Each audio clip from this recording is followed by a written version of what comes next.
Pernahkah Anda membayangkan sebuah hadiah bisa menjadi awal dari korupsi? Pastinya, semua orang pernah menerima hadiah. Di saat momen-momen tertentu, hadiah menjadi sesuatu hal yang penting untuk menyenangkan orang lain. Tetapi ada juga hadiah-hadiah yang dilarang. Sekarang, mari kita lihat. Definisi gratifikasi. Dalam perspektif hukum, definisi gratifikasi adalah pemberian dalam arti luas yang meliputi pemberian uang, barang, rabat atau diskon, komisi, pinjaman tanpa bunga, pengobatan cuma-cuma, perjalanan wisata, fasilitas penginapan, tiket perjalanan, dan fasilitas lainnya. Gratifikasi tersebut baik yang diterima di dalam negeri maupun di luar negeri, dan yang dilakukan dengan menggunakan sarana elektronik atau tanpa sarana elektronik. Semua pemberian ini dikatakan gratifikasi jika penerimanya adalah pegawai negeri atau penyelenggara negara. Bagaimana gratifikasi ini menjadi awal dari korupsi? Pegawai negeri atau penyelenggara negara terkadang menerima pemberian atau hadiah dari rekanan, teman, kenalan yang terdapat konflik kepentingan, baik pada saat pelayanan, terhadap kepentingan publik, ataupun karena melihat kedudukan atau kewenangan yang melekat pada jabatan. Untuk itulah, diatur peraturan terkait gratifikasi.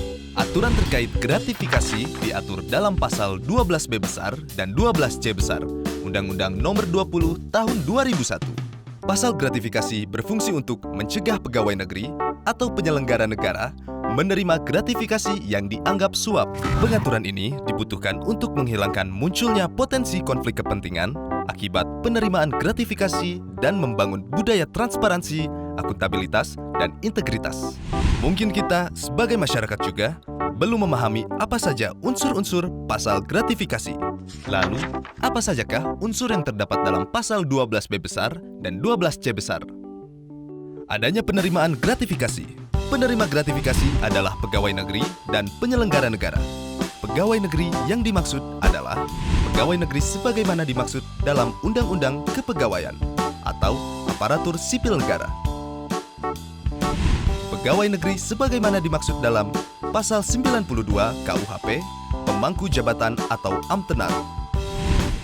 Orang yang menerima gaji atau upah dari keuangan negara atau pejabat di pusat maupun di daerah.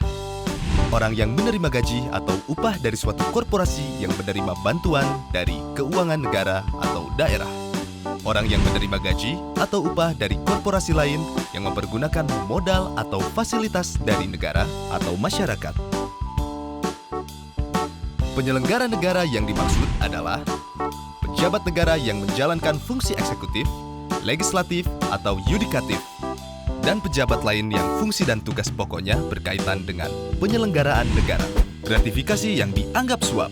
Gratifikasi diperoleh dari pihak yang berhubungan jabatan dengan penerima, dan penerimaan gratifikasi tersebut bertentangan dengan kewajiban atau tugas penerima. Gratifikasi yang diterima tersebut tidak dilaporkan kepada KPK dalam jangka waktu 30 hari kerja sejak tanggal gratifikasi diterima. Bagaimana pembuktian penerimaan gratifikasi di pengadilan? Misalnya, pejabat negara menerima gratifikasi yang nilainya 10 juta rupiah atau lebih.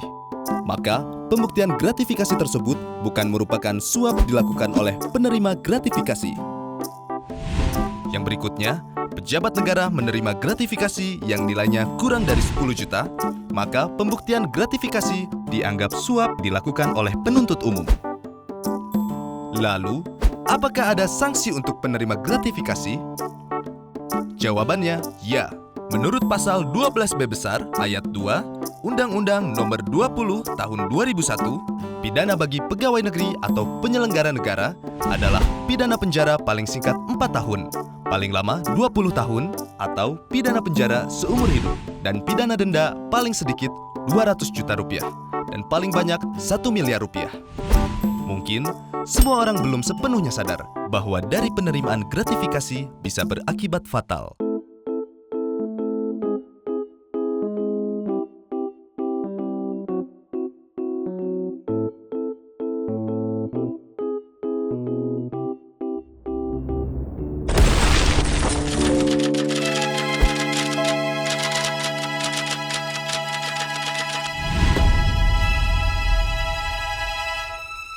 Yuk tolak gratifikasi ilegal. Berani tolak, hebat. Laporkan penerimaan gratifikasi melalui goal.kpk.go.id.